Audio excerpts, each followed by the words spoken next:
him accountable for it. It's bizarre on a couple levels. It nominally started as an investigation into cyber stalking, meaning she'd sent some harassing, Paula Broadwell had sent some harassing emails to a woman who was friends with Petraeus. This is not normally the kind of thing the FBI would involve itself in at all.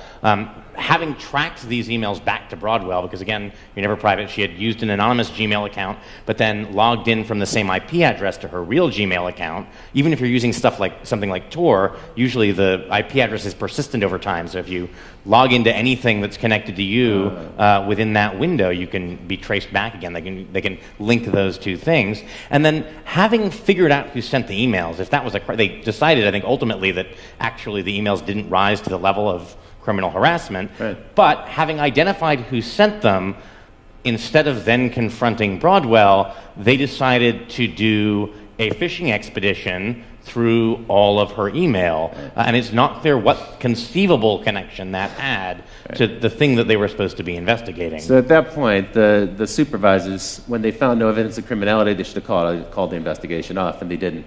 That seems like a real breach. We'll probably hear more about that story.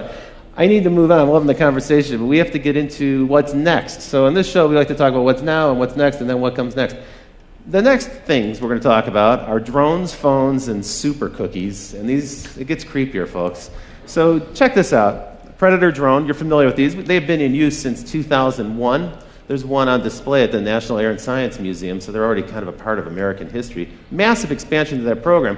But as Bruce mentioned just a minute ago, the scientists from DARPA have been experimenting with different ways to modify these. There's all sorts of new, weird versions of drones that'll be coming out in the near future.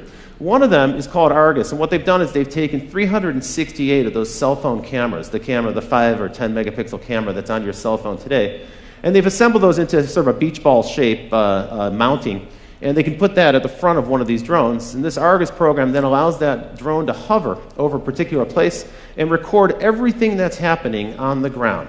Now the device itself, the drone itself, has literally millions of terabytes of storage on board, but they're also streaming that data out down to the ground. And so in real time, someone who's back in the base station can see an image kind of like this. It's a composite image of all those different eyes in the sky, and they can start to see what's happening on the ground. But what's even more troubling, because of the degree of accuracy in each of those cameras, is that they can zoom in.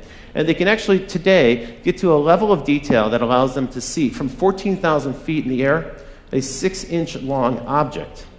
They can also, using gait analysis technology, face recognition, some of the other technologies you mentioned, they can actually start to identify the people on the ground. Today, these technologies are